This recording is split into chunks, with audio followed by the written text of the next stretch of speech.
It's 10:47 at night. You've had a full day. Work, traffic, dinner, maybe a conversation you didn't want to have. You're on the couch. Your phone is in your hand. You weren't planning to buy anything, but here you are, 30 minutes later, with a confirmation email in your inbox, and a slight feeling that you probably shouldn't have done that. You weren't targeted by a genius marketing campaign. You weren't manipulated by some elaborate psychological trick. What happened is much simpler and much more predictable than that. By 10:47 at night, your brain had already made hundreds of decisions. What to wear, what to eat, what to say, which email to answer first, whether to speak up in the meeting, what to order for lunch, which lane to get into, what to cook for dinner, whether to bring it up again or let it go. Each of those decisions cost something, not money, something more finite than money, mental energy. And by the time you hit the couch, the part of your brain responsible for judgment, restraint, and future thinking was running on fumes. The part that stayed awake was the part that wants things, the part that says yes, the impulsive, immediate, comfort-seeking part. And that part found your phone, and the rest is your credit card statement. This is decision fatigue, and it is one of the most expensive, invisible forces in your financial life. Not because it causes one giant catastrophic purchase, because it causes 1,000 small ones at exactly the wrong moment when your defenses are lowest. My name is Arthur. This channel is about money, specifically about the invisible forces that move it out of your wallet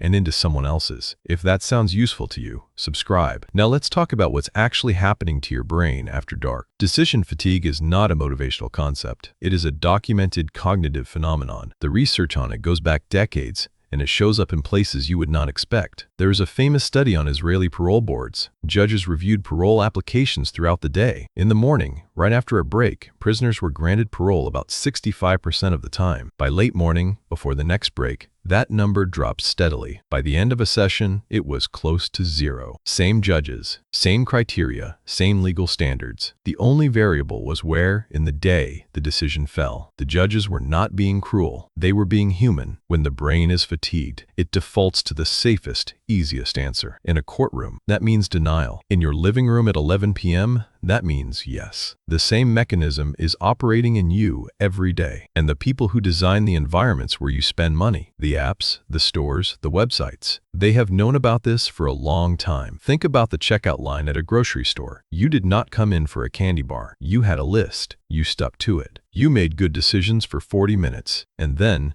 at the very end, depleted and ready to be done, you are surrounded by candy, magazines, small impulse items, and a screen asking if you want to round up, add a donation, or upgrade your order. You're being asked to make more decisions at the exact moment your decision-making capacity is most compromised. This is not accidental. This is design. Online retail is worse because it never closes. The apps on your phone are available at 2 a.m. when your willpower is at its absolute lowest, and they are built with enormous resources and extremely talented engineers to remove friction at every step. One-click purchasing, saved payment information, pre-filled addresses. Every step that would otherwise give you a moment to reconsider has been engineered out of the process. They are not just selling you things. They are selling you things at the exact moment your brain is least equipped to evaluate whether you should buy them. So what does this actually cost? Let's be specific. According to a study published in the Journal of Consumer Psychology, impulse purchases account for approximately 40% of all e-commerce spending. The average American household spends roughly $5,400 per year on impulse purchases according to survey data. That is $450 per month. Most of those purchases happen in the evening. Most of them happen on a phone. Most of them are for things the buyer did not plan to buy and, in many cases, does not actually use. $450 per month, invested at a 7% average annual return,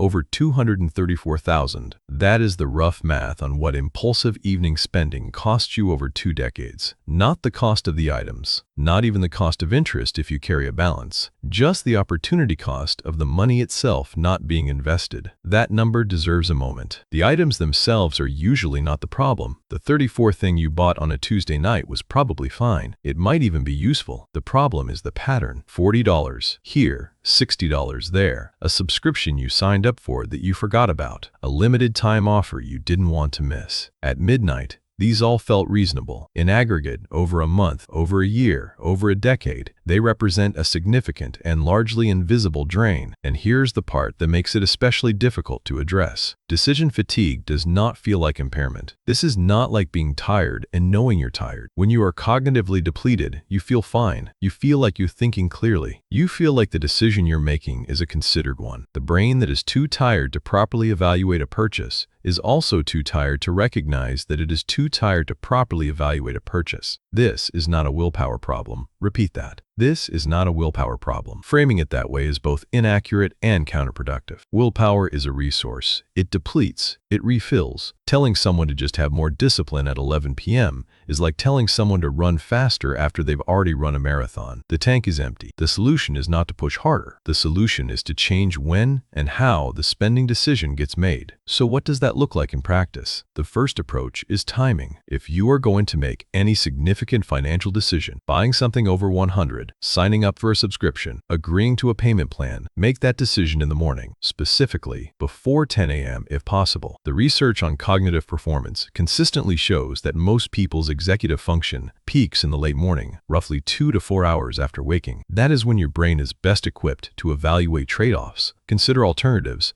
and override impulse with logic. This sounds obvious, but think about the last 5 purchases you regretted. What time did you make them? Most people, when they actually think about this, find a clear pattern. The regrettable ones cluster in the evening. The considered ones happen during the day. A simple rule: no online purchases after 9 p.m. Not because 9 p.m. is a magic number, but because it creates a friction point. If you still want the thing in the morning, you can buy it in the morning. Most of the time, you won't. The second approach is reducing the total number of decisions you make each day. This sounds abstract, so let's make it concrete. Leaders in high cognitive demand professions often deliberately limit low-stakes daily choices, wardrobe, meals, routine, to preserve mental energy for the decisions that actually matter. Every decision you remove from your day preserves mental energy for the ones that count. For most people, the highest leverage version of this is food. Meal planning, even rough meal planning, even just deciding on Monday what you're eating Thursday, removes a recurring daily decision from your schedule. That decision would otherwise get made at 6 p.m. when you're tired, which is when delivery orders happen, which is when the 27 meal instead of the 8 meal happens, not once but 3 or 4 times per week. The difference between cooking at home and ordering delivery for a family of 2-4